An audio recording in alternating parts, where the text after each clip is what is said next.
That's the mystery. I mean, we're in Sarah's shoes, and they know nothing about Castor. So it really is the spine of the season is who are they?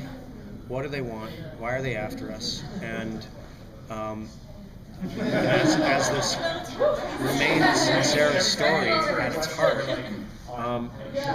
this journey of who are they is going to lead her closer to the bigger question of who are we. So and also, to answer your question, it's not just them, it's who controls them, who's pulling their strings, who's driving them. And it's not the only thing that they're up against this season. They're up against their own internal divisions and secrets and ploys, and their own also they've got Dyad, and they've got this new level above Dyad to contend with. So I think maybe not at the very beginning, but I think by the beginning of the second season we knew we wanted, or the end of the first season we knew we wanted to introduce a male clone, that was going to become part of our mythology, that Project Castor and Project Lita, that we'd have these two factions. So I mean, that's part of the organic process. I mean, we do have a big picture. We always have some big tent poles of story and big tent poles of character, moments and revelations that we know are coming. We know some things we want to do next year. We know them. We know now. But we always remain organic enough to, for instance, not kill Ari Mellon and decide to make him the male clone. We didn't know it was going to be that, but when we got to that end point and we were like, who's it going to be? Are we going to cast someone new? I was like, well, we didn't kill Ari. Maybe that was for a really good reason, because then the show does that thing that we really like. It doubles back on itself, and you're pulling a character out of your show's own mythology that you work really hard to then make that make sense, right? And then you look smart, like you wanted to do it the whole time. We've heard that Paul kind of has a big power play this season. Can you talk about what's going on with his character? Well, he has a great, Dylan Bruce's Paul has a great arc this year. He was revealed as a double agent at the end of last season. But where does his heart lie? That's a question we're gonna explore and maybe even answer. I don't even know who Paul is by the end of the season.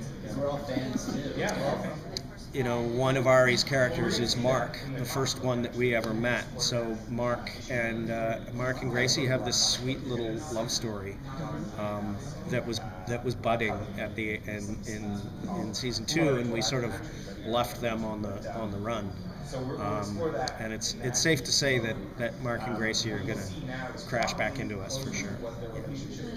Well, how many of the male clones can you talk about that are being introduced this season? I think it's kind of out there, is it?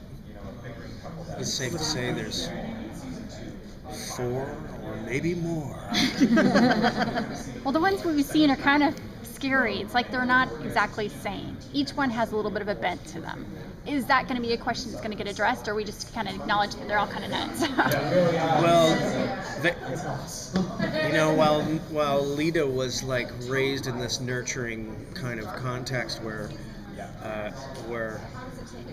they were separate from one another and had their own environments, and grew up to like any other individual, they haven't. Castor hasn't. They've grown up in this little dog pack, this little wolf pack, and I mean, again, it's like family. That's their family. An all-male wolf pack family is going to be barking mad insane. Well, they'd be aggressive, but I think they're a little fractured. Their mental state isn't stable. And we'll get to know more about how they were raised and who raised them and all of that this season. It's really a real part of what Ari gets to do this year is play those aggressive and uniquely damaged characters. I'll tell you which is the hardest, is Sarah's. And it's not the English thing. I mean, her voice isn't that hard, but Sarah is always the hardest. She's the center of the story. she carries the mystery, which is the hard part for the writers. Allison is the easiest. Allison writes herself. She's a lot of fun. I think all the writers would say that Allison is the easiest. Helena, I have a gas writing Helena. She's the funniest. And then Cosima is very challenging too because she's smart. And but I really like writing Cosima because she's got a unique intelligence.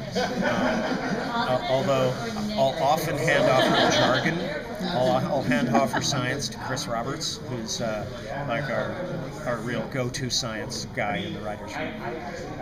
So yeah, if that answers your question, if they're all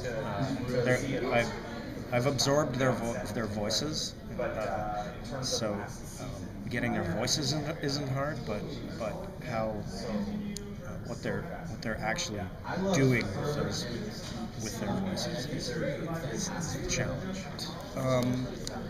It's that she is the one at the leading edge of the mystery.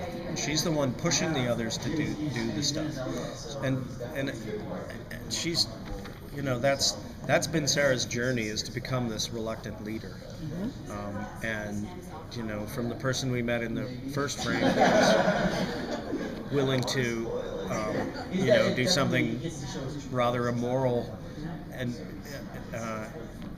make a terrible decision, but for the right reason. And now I think she's a far more moral character. I think she has a lot more moral fiber now, and has taken on that leadership. But that Kira's like this sort of ineffable power, or this ineffable quality that Kira has. If it is mysterious, but to me, I always look at that and say, it's mysterious. It's human. Whatever that is with her, it's the human factor. It's the things that we don't know about ourselves and our own abilities, our own power, our own telekinetic or empathetic. She's an empath, really, and that's you don't really want to define it, but it's a beautiful thing.